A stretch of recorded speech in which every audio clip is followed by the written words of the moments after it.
Good evening, my wonderful drops of shadow, and welcome to another glorious episode in the second season of Into the Shadows. Some of you may just be tuning in, so I'd love to be able to tell you exactly what it is I would like to see from so many of you is to, of course, share this out to some wonderful people. Share it to groups and timelines, to friends. Let them all enjoy the embrace of the dark and of the shadows. So, let us begin this wonderful evening by talking about what it is that we're going to be tackling tonight. I see some wonderful darkness already beginning to converge. We've got Beth and Takara and Tyler. How wonderful to see you all here tonight. So, see, tonight we're going to be delving into a little bit of universal horror and how wonderful that could be. Yes, yes. Ronald, it's so wonderful to see you. I so love the wonderful motif that you have there. Skulls upon one's flank to the left and to the right. Yes, so wonderful.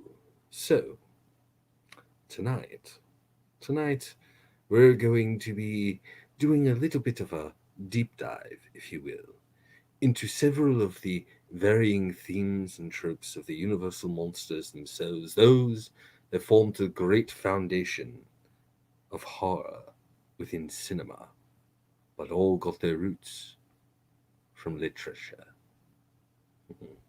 Alex, it's so wonderful to see you. It has been such a moment since I've last lain my eyes upon you. Leanne and Gabby, so wonderful to see you both.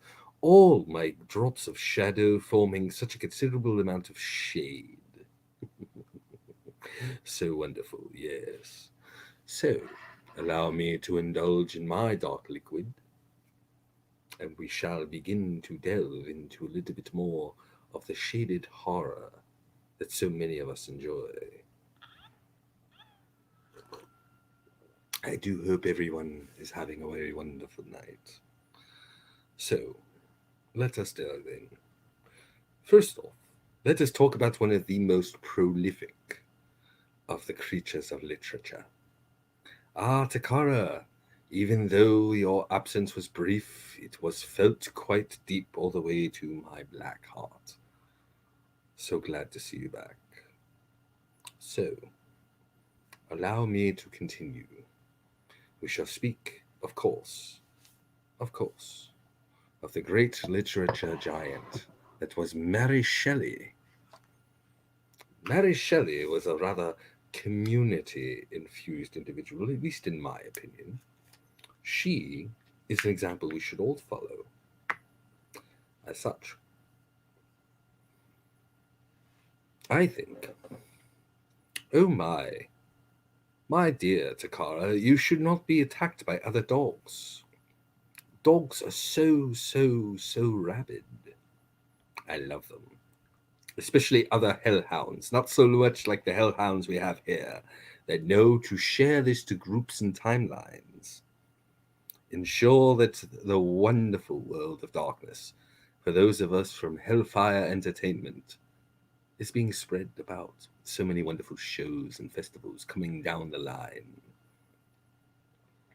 Justice, it is so wonderful to see you, dear. I am so thrilled to see you within my feed.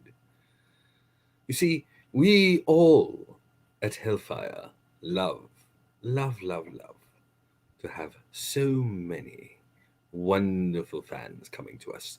So I feel it is my duty to point out that coming next year, the Midwest Slaughterfest will be a gathering of so many of the Hellfire family. You will not want to miss it. You'll be able to have the wonderful Justice possibly there. You will have the awesome Takara there. You'll even be able to see Scoops and Mischief. Oh my. You'll see the Diego there as well.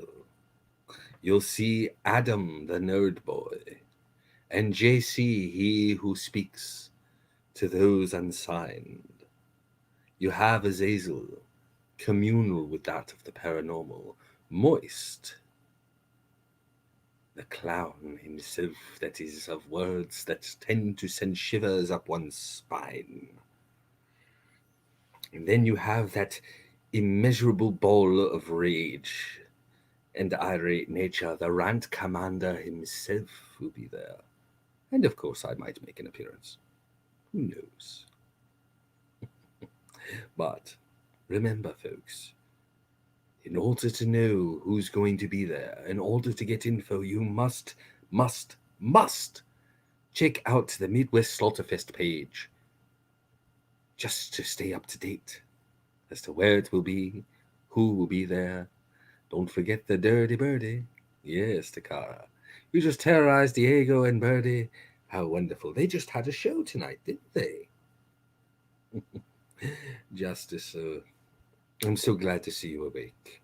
We will not be talking of that yet, Takara. Not yet. Damn it all to hell. Anyways, we also have wonderful, wonderful, wonderful ways to continue to watch us here at Hellfire. We have a rather delightful app that is known as Live 365 so that you can carry us everywhere around you. We are also available on the internet at the website known as hellfireradio.com.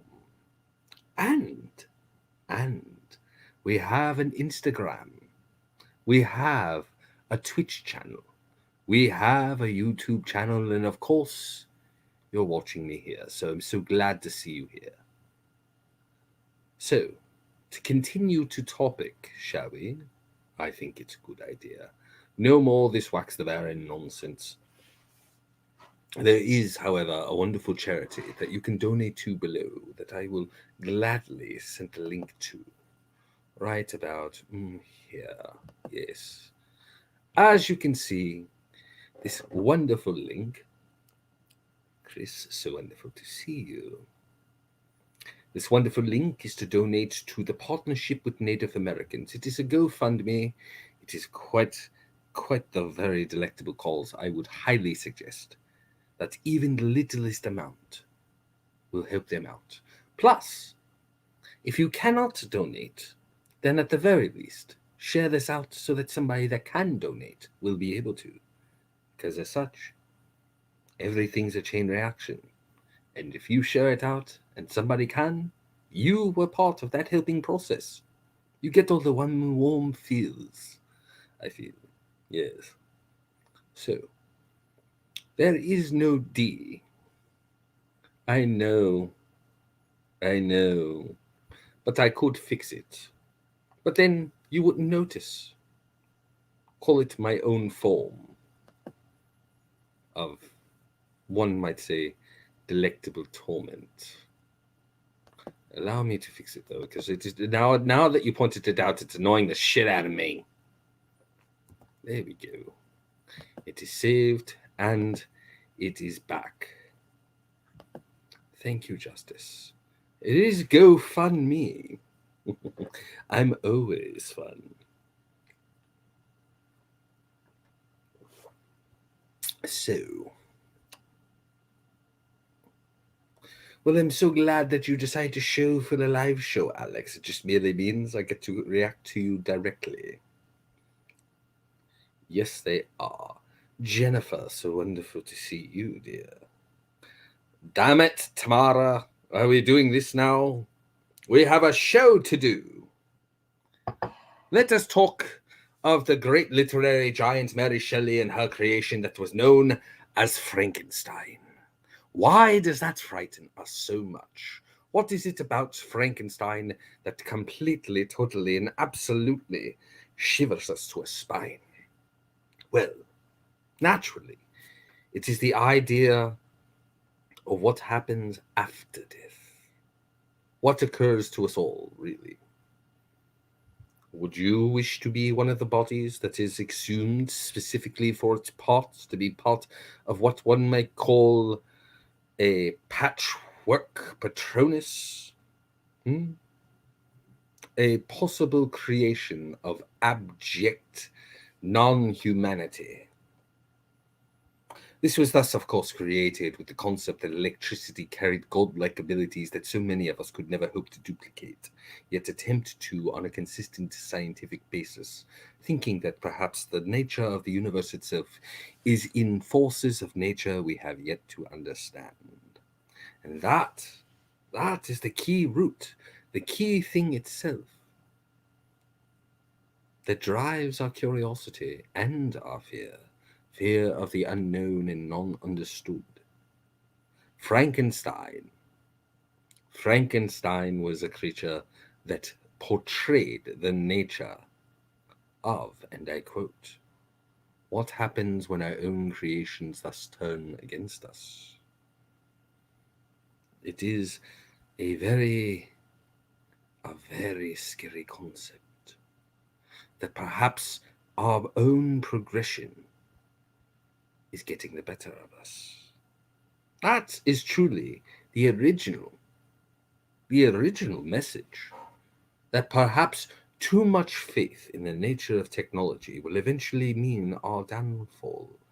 And Chris, you have truly, truly caused my dead heart to beat, only to skip one. So thank you so much. But let us continue on the road of Frankenstein.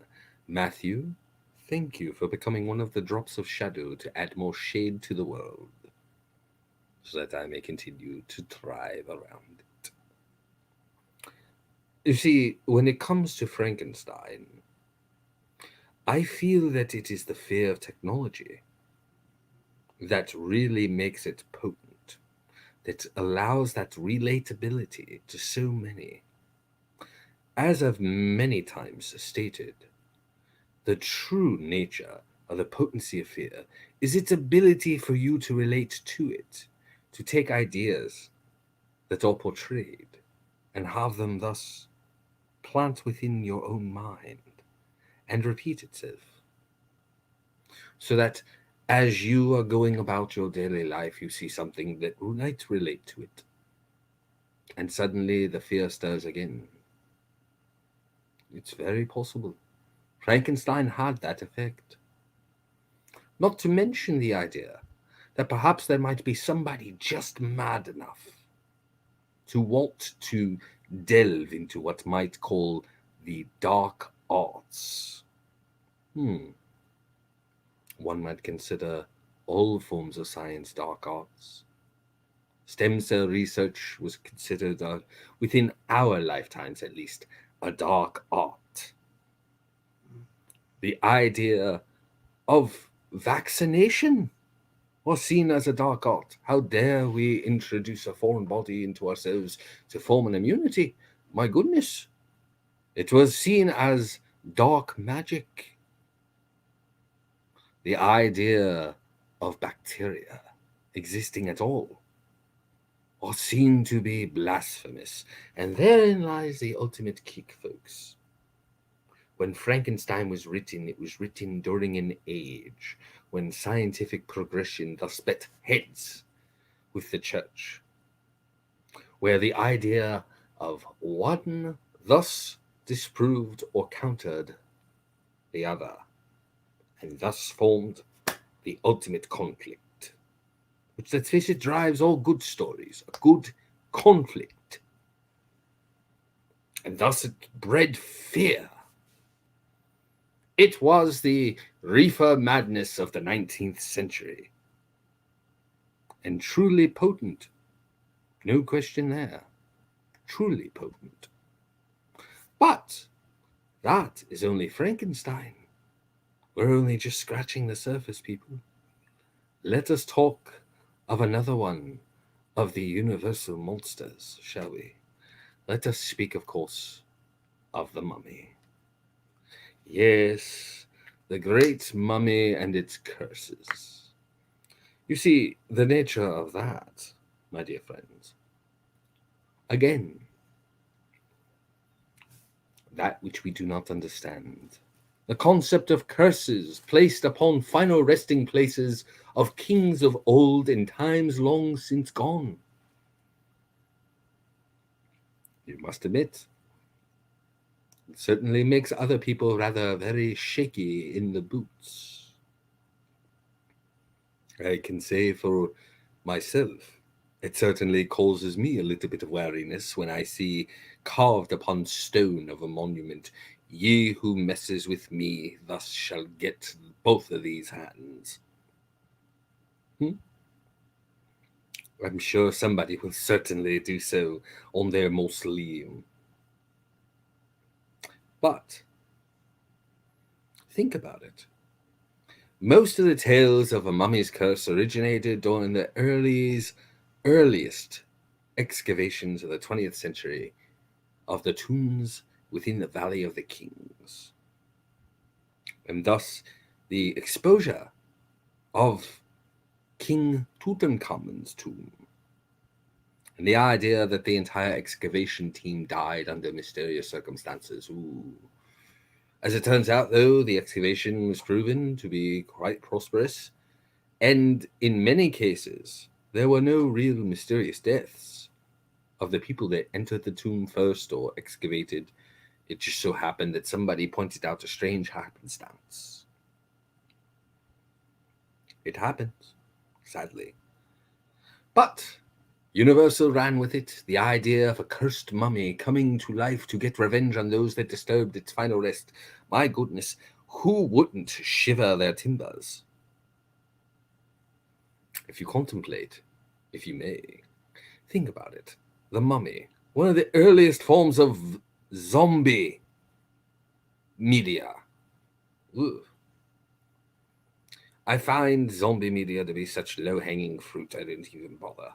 But the mummy, knowing full well that something that is obscured by linen and rotting bandages, thus leads a tendency to curiosity and fear.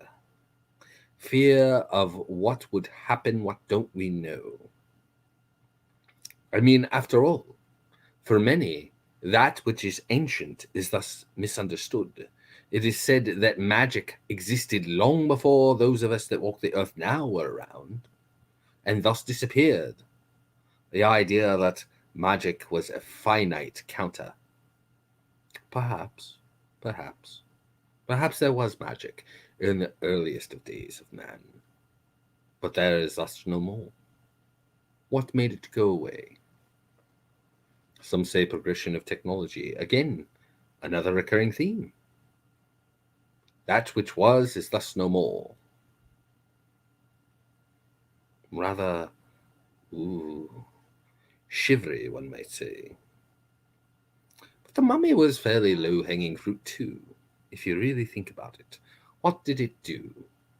Walk upon you and attempt to grasp you with its rather spindly and decaying fingers to slowly choke the life out of you, just to regain all of its lost treasure. I'll tell you something. If anybody were to take something from my entombment, you best believe I will rise from my casket and do everything I can to get my shit back. Damn it. That's my hat. Yes. But I notice it's rather quiet in the comments. Did my comments freeze on me? I hope not. Oh, there we go.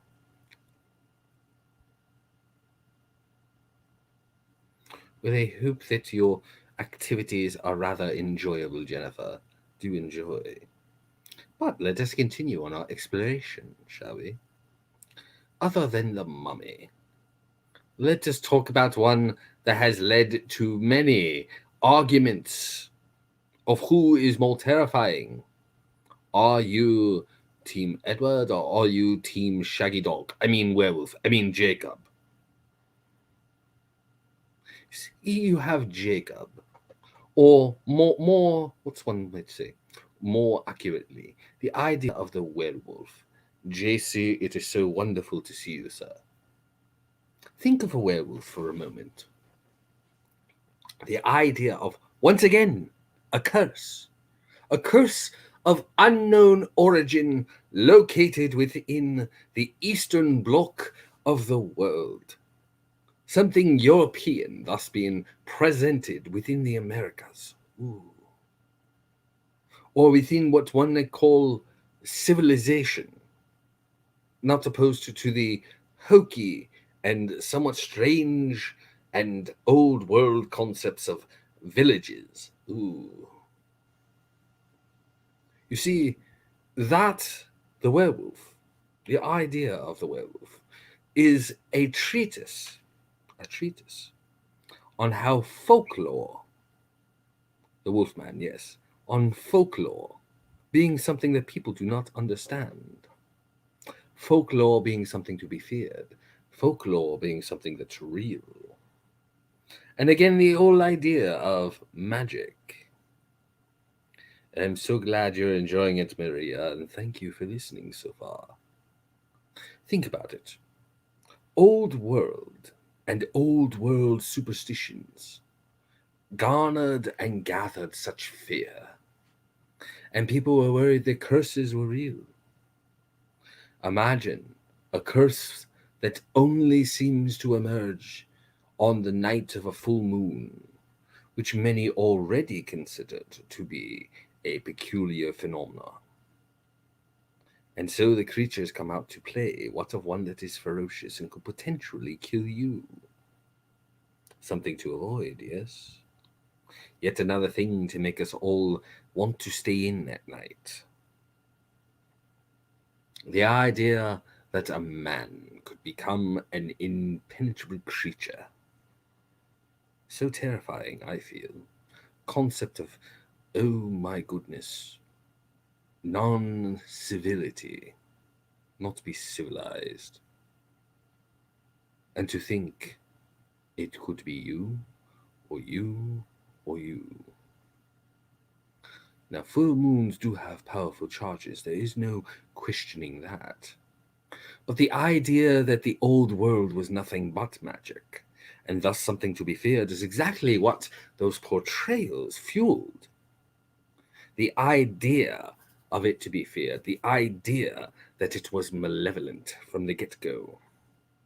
The concept of control and loss of it, and allowing one's primal urges and primal desires and animal-like nature thus taking hold and completely and totally destroying the psyche of the individual, and thus that it could in turn spread to another and another and another. That is what made the Wolfman such a powerful and potent figure of horror, especially during the days of Universal. However, there is one that, unfortunately, must certainly acknowledge, and it's the idea that the werewolf is a desirable condition amongst many, and I get it. Believe me, I get it. Being of a identifiable, granted of the counter, I understand. But at the same time, have you ever smelled wet dog hair? No, no, no. Not a desirable outcome, I assure you. But there are more. Let us talk about one of my personal favorites. See, I really only have three that I truly enjoy. Just three, but there are so many others. The third is, of course, Dr. Jekyll and Mr. Hyde. You see, again, we have a bit of literature which condemns the concepts, multiple, mind you. Jekyll and Hyde, in many regards, tackles several different things that inspire fear within the individuals. Think about it. We have the fear of the progression of science and technology and medicines. Oh, believe me, Tyler, I will be going there soon. He's on my list. But I must adjust myself here. Thank you. Take for existence and an example. The idea that Jekyll is a man of science, very much another trope very similar to Dr. Victor Frankenstein. Yes, yes. Studying various elixirs and medicines in varying configurations, not truly knowing what their effects might be upon the human mind, the human psyche, as it will. The idea that science could thus run rampant and out of our control and beyond our understanding. That is a potent thing, if you think of it. That the ingestion of an unknown substance will thus create a whole new persona, something that cannot be controlled, something that is absolutely rabid, completely the polar opposite of the individual. If you think of it, turning someone as small, as weak, physically at least, as socially inept as Dr. Jekyll, to become someone rather potent, powerful, pure, raw, and absolute rage, like Hyde,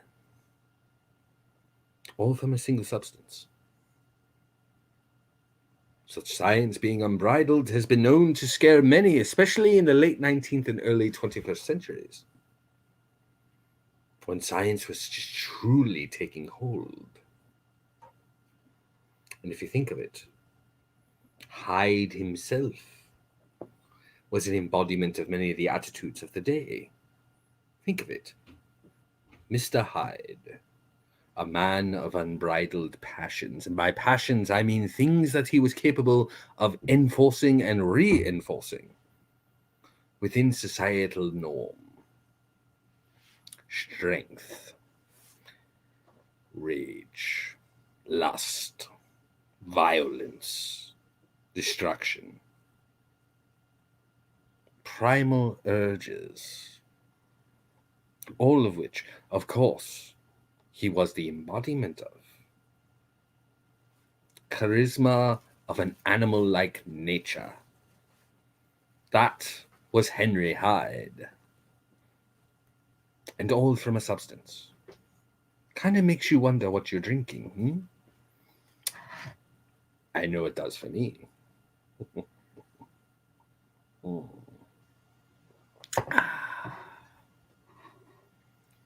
But then that takes us to yet another rather interesting creature. A creature from the depths of a swamp that we cannot necessarily discern, that we cannot understand, that we cannot tame, but thus from a lagoon of darkness. Now, admittedly, I am not 100% familiar with the story itself, and I wish I was, because to be honest with you, it wasn't really that interesting beyond the concept of an environment being the sole source of that which inspires the fear. A strange bog with smoke and gases emanating from their individual fluids, upon which the ground itself continued to swell, and thus created a creature that which we would never be able to tame. That which cries out in the night, its cacophonous roar of displeasure upon intrusion of its environment. So we have the creature from the Black Lagoon. Truly, truly a potent creature. Something that we will never, ever, ever come to understand, if you think of it. Absolutely, things as such we cannot begin to understand. Creatures of such peculiar formation. You see, that particular film gave us the idea that nature could be creating things that we would never even see, things we can never know. Perhaps there is a creature very similar, stalking the woods at night, watching you, and you don't know what it is. But you've been seeing its footprints, you've been hearing its growls. Damn you, Justice, that was rather wonderful. And thank you, Maria. And don't worry, Jennifer, I will certainly be touching upon that wonderful creature soon enough. But for the moment, let us continue. So, we've obviously touched upon the great Mary Shelley's Frankenstein. We've certainly doused ourselves with the Mummy. Let us not forget the dance of Jekyll and Hyde. And so the creature of the Black Lagoon and the hairy dog that is the werewolf, this leaves one that I can say I find to be quite prolific and potent and downright iconic. How many people can guess who that is? I'll tell you in a moment, but I will be right back. Please, by all means, come up with some questions, because I am in the mood to answer them. Give me about 1 minute.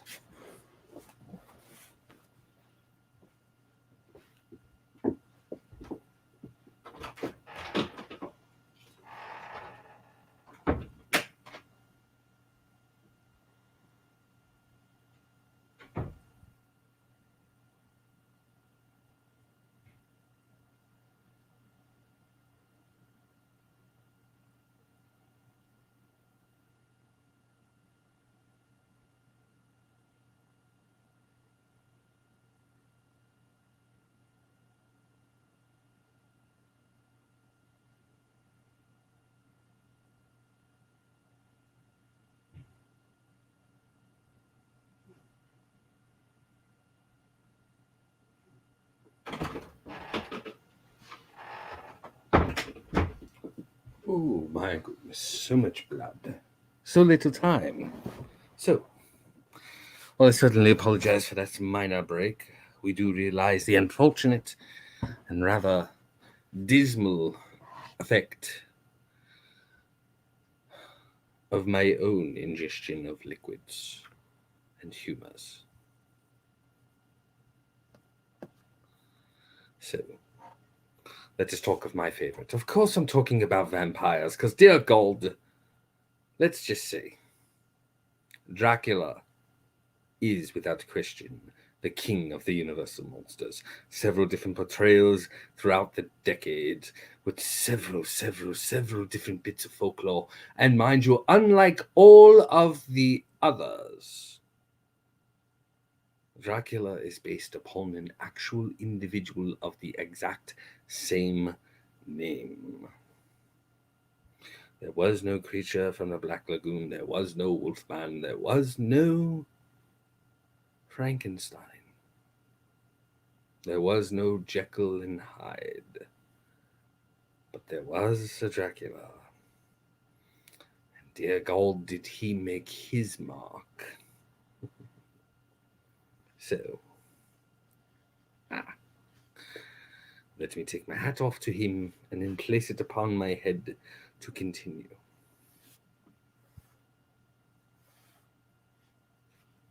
So, let us converse. Nosferatu was certainly a good portrayal. Lugosi's Count Dracula, absolutely. But let us not forget Gary Oldman. Hello, Ruth. It is so wonderful to see you. And that is the punishment you receive, Justice, to be incapable of finishing your song.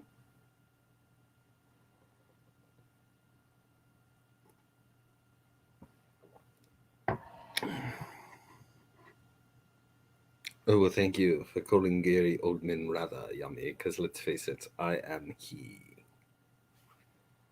Yeah, I am he.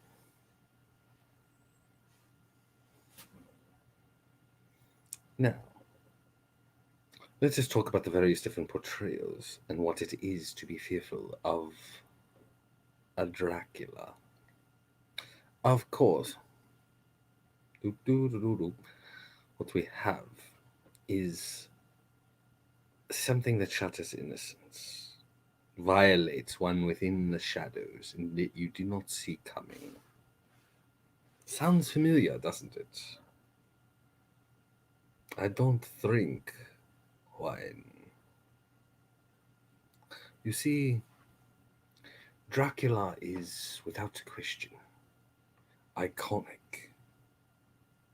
He has a very distinct look. Doesn't just look like a monster. He looks like you and I, but has a monster within. Frankenstein, you could spot a mile away. 7-foot dude with a freaking flat head and bolts coming out of his neck. Yeah, there's no hiding that. That's Frankenstein. Oh, I just saw somebody with basically a wool coat and wool face walking around in the middle of the night when there's a full moon. Yes, that is rather disconcerting. And yep, we know what we're dealing with there. Oh, we have a fishman coming out of the swamps. Yep, kill it. We are talking about monsters, dear. The universal monsters. Not to mention that weird guy that has a tendency to be in his lab all day and he's drinking frickin' tubes. He's drinking tubes. The guy scares me. One comes in, another guy comes out. Yeah, we're looking at the other guy's gone. What the hell? That would be the Jekyll and Hyde. But of course, everybody sees somebody walking around with a crap ton of linen around them. They're like, man, that's a really fucking pissed off burnt victim right there. Yep. But Dracula, when he shows, you know. And when you know, you don't care. You're just happy he's there. Please, by all means, invite me in. And share this out to groups and timelines. Share this out everywhere. Because you want to. And because, of course, it's me. So, we have so many wonderful creatures. Oh, thank you, Alex. So, you have various creatures portrayed in media, all dancing around very similar tropes. So, you have to ask yourself, what is it about them that scares us? I do believe it is Mr. Rogers' time for me. So allow me to relax myself while you do ask all the questions you can.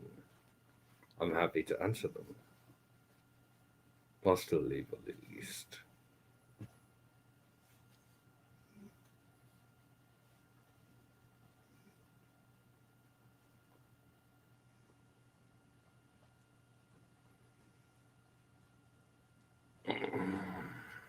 There we go.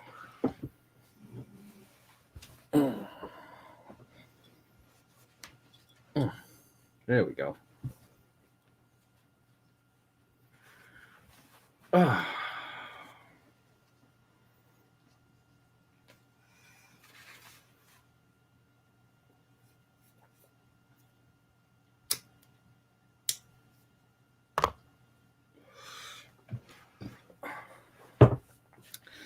Or me, Alex, because let's face it, okay, I was almost a priest. Oof, there we go. Oh, you shall take me with you in the shower, Jennifer. I feel truly privileged.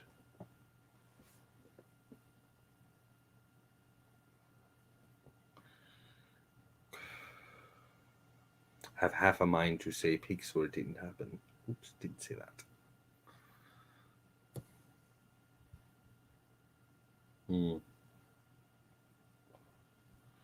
But yeah, there are a lot of different types of tropes that have essentially started because of the Universal monsters. For many people, the Universal monsters were their first exposure to European folklore.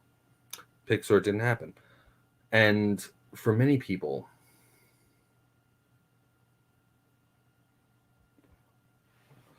for many people, all forms of horror stem from the core of human nature.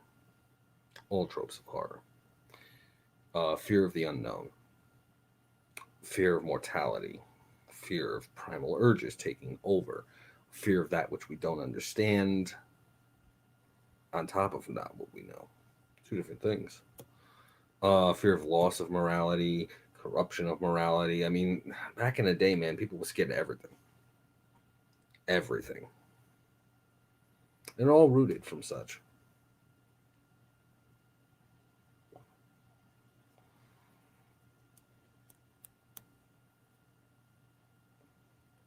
So if anybody's got any questions for me, now's the time to ask. You got me for about another 18 minutes. I can go into a deep dive.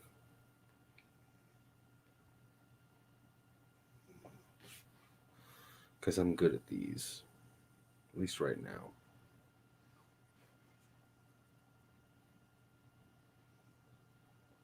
Don't feel bad, Ruth. That's actually my biggest fear is being forgotten. Being completely forgotten. That is my fear. Being forgotten and dying without making a impact in the world. That is my fear. Truly.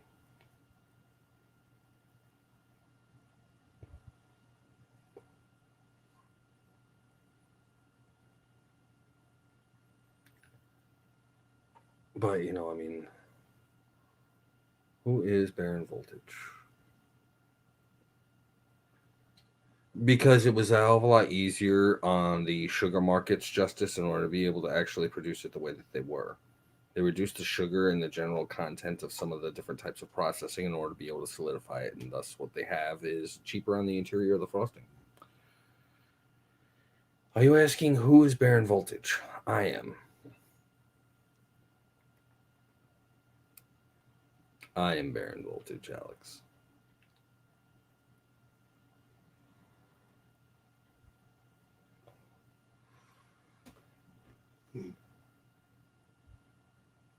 Or are you asking about the origins of title and name? Because I could give that too. And I think you're the first person to ever ask that too. Yeah, well, the problem is that, Ruth, for many of us, family likes to forget, and friends are so few and far between. Make your mark on the world, and thus you'll never be forgotten, even by strangers. Yeah, no, fuck them Oreos. Oh, you okay? Well, I'm gonna take you guys back, way back, to the days of CompuServe. It's an old internet service provider. For those of you that are unaware, back in the day, Verizon and Comcast weren't the only two shows out there. We also had several different types of ISPs, or internet service providers. And AOL was the big one, and CompuServe was the second biggest one. There were a couple of other ones that were really small time. And I joined in on a number of the adult chats when I was underage. Was wrong, but back then adult protocols were kind of very lax back then. And I took place in a lot of the role play chats in there. And what I did was I called myself Voltage. And someone indicated to me that I sounded like I was noble because my eloquent speech. In case you haven't noticed, I tend to speak in very, very dramatic prose, especially when interacting with people. And they said we should call you Lord Voltage or Count Voltage. And I said to myself, I'm like, no, none of those really roll off the tongue. But Baron Voltage, now that sounds like it's a name. And so Baron Voltage became a thing. Hello, Fleur, and I'm so happy to see yet another Kiwi here. We have a couple of others that are part of my fan base, and I'm so happy to see you joining amongst the Drops of Shadow. So that's where Baron came from. Now, Voltage, you gotta go back even further. In the 6th grade, New York, back in the day, was holding a contest for the new type of Superman. They were thinking of doing a complete and total revamp. DC was. And me being a comic book nerd at the time, came up with the concept of somebody that was electrically charged. And I drew up a sketch and I sent it off to Marvel, not Marvel, DC. And I even misspelled voltage. It was Voltige. And I continued to draw this character, Voltage. Little did I know that as I grew up, I had a extreme connection when it came to electricity. I was electrocuted from a fuse box, electrical outlet, a toaster. I was struck by lightning. I've been hit with a cattle prod, taser, cattle wire. I had this weird proclivity for experiencing mass quantities of electrical charges, and don't ask me why. Somebody asked me, how'd you get struck by lightning? I said, I stood at the top of a hill, looked up to the sky, and I said, mine's bigger.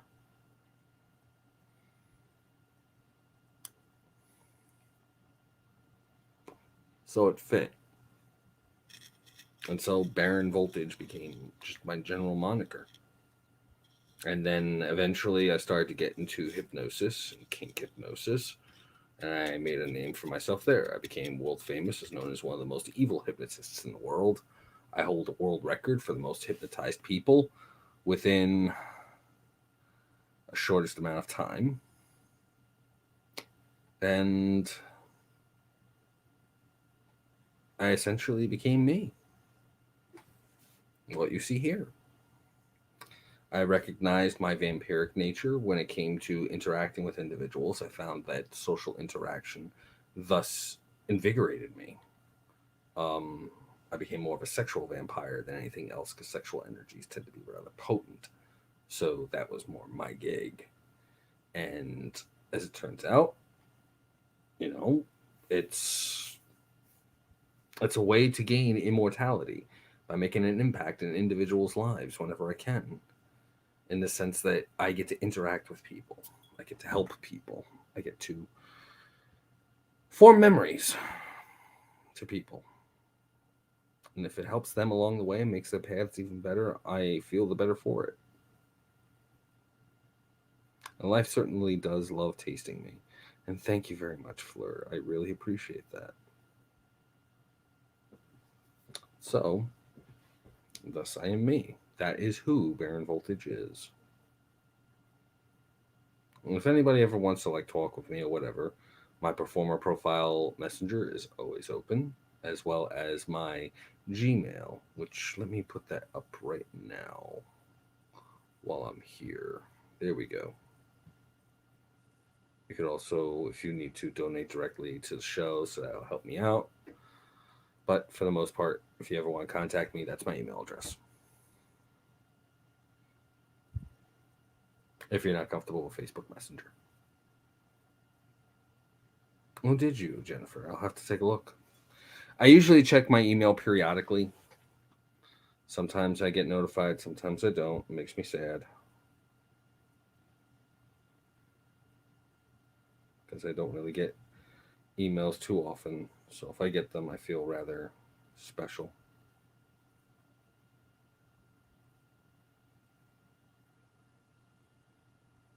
When did you email me, Jennifer?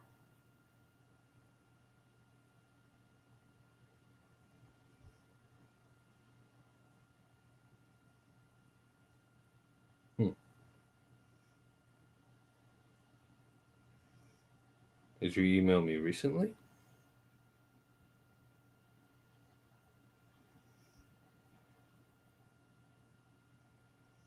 I'm fearful it may have gone straight to spam, and I'm hoping that's not the case because I rather enjoy getting emails from people.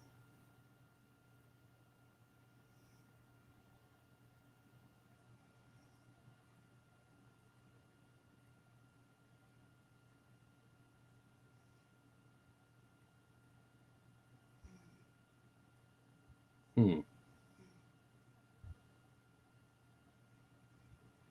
Peculiar. Emailed me a couple of days ago to that email address.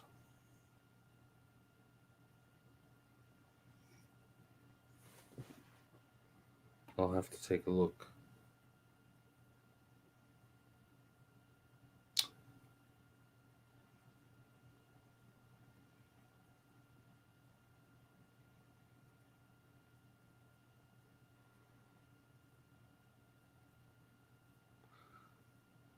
Hmm.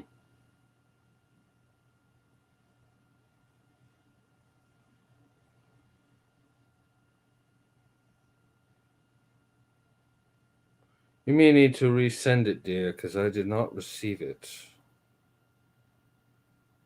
Remember, there's two V's in the email address. Baron V voltage.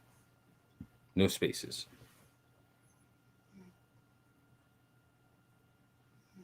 Or did you send it to the rank commander's email address? Perhaps it's the reason why I'm not getting it. You see, I have two shows here on Hellfire, not just this one. You might have sent it to the rant commanders instead. Yes, yes. You see, yes, I got those. I did. Thank you.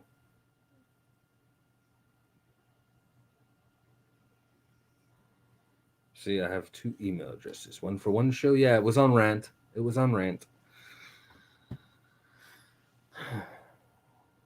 But yes, if you ever need to reach me. Not to mention the fact that, like I said, I'm available on Facebook Messenger as Baron Voltage. So by all means, hit me up on my performer email. I'm more than happy to converse with you on a consistent basis. And I know there are some of you that have my personal messenger, in which case then, hit me up there. It's a thing. But, such is as it was, and thus it shall be.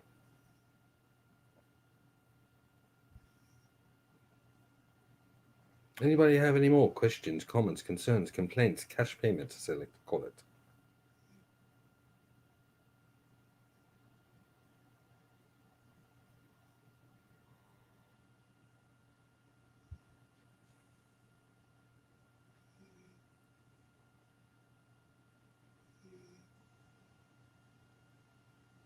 Absolutely, dear. All the time. I'm always available, always free.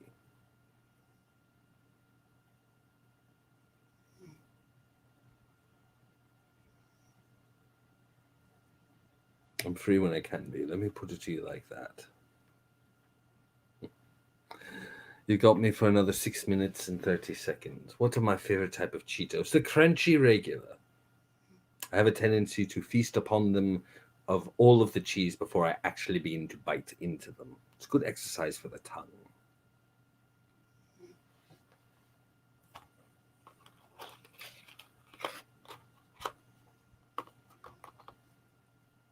At least I find it is.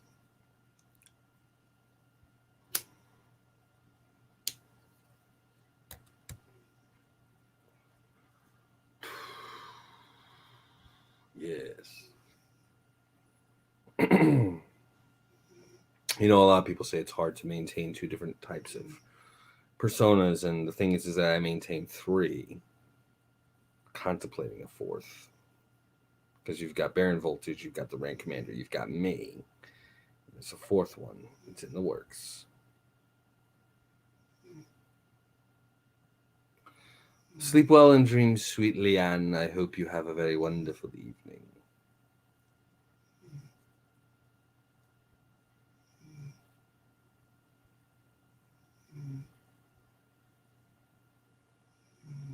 It's always so wonderful to see so many of you here.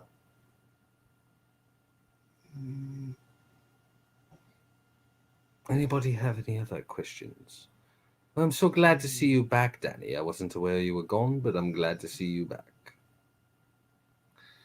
One might say personalities, Alex. One may say they are just characters. I know that they all represent aspects of my personality. The Rant Commander When here comes out is when I am at my most irate, angry, frustrated, pissed off, aggravated, or just plain irate. Baron, on the other hand, is my more sensual side, my slightly sleazy side, my slimy side, my more lustful side. And then you got me, the pragmatic fuck. The one that he hears a problem and he's like, all right, sit down, shut up, and let's figure this shit out. That's when you got me. I'm the one that's got your back. One moment. There we go. You see, it is all about the nature of the personality, the nature of the portrayal, and its sustained capability of such. That's truly what makes me me.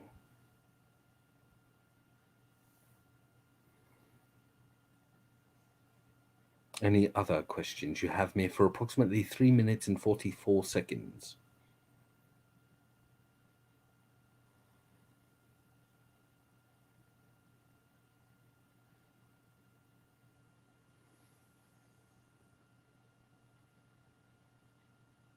I currently have 2 over at the moment.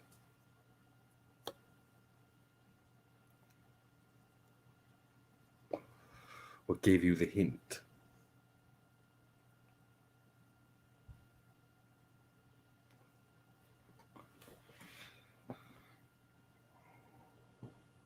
You see, these days we cannot deny ourselves the small pleasures in life that we would truly wish we could have.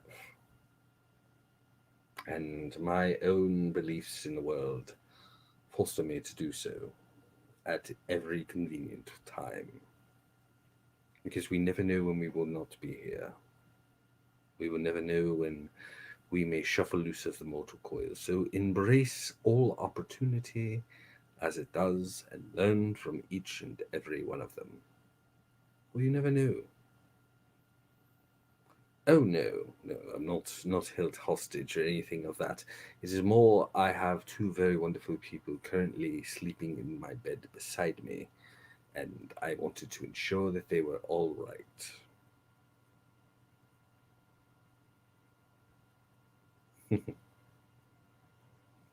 A blink none.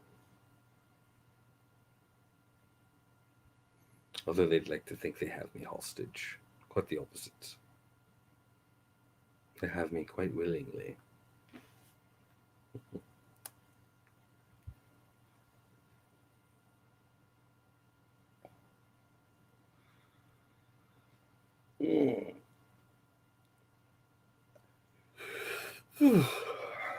You have me for about another minute and 40 seconds. Ask your questions now.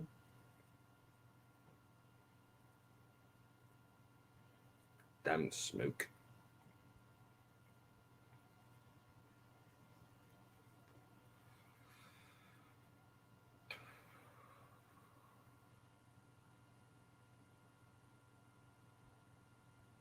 Well, I think I'm going to end tonight's broadcast. You shall see me again tomorrow for the Unsocial Club with the rest of the Hellfire crew. I hope to see you all there. Do not forget to share this out to groups and timelines. Check out the Midwest Slaughterfest. It's going to be a fantastic time, and their page is only growing and more information is only flowing. And of course, check us out here at Facebook Live, hellfireradio.com, Live 365, Twitch, and Instagram, as well as YouTube. I want to thank you all for coming around. It's been a fantastic evening. My drops of shadow, I wish to say to you, good night, sleep tight, and if you ask nicely, maybe I'll bite. Good night. Sleep tight. And may the devil not see you till the morning light.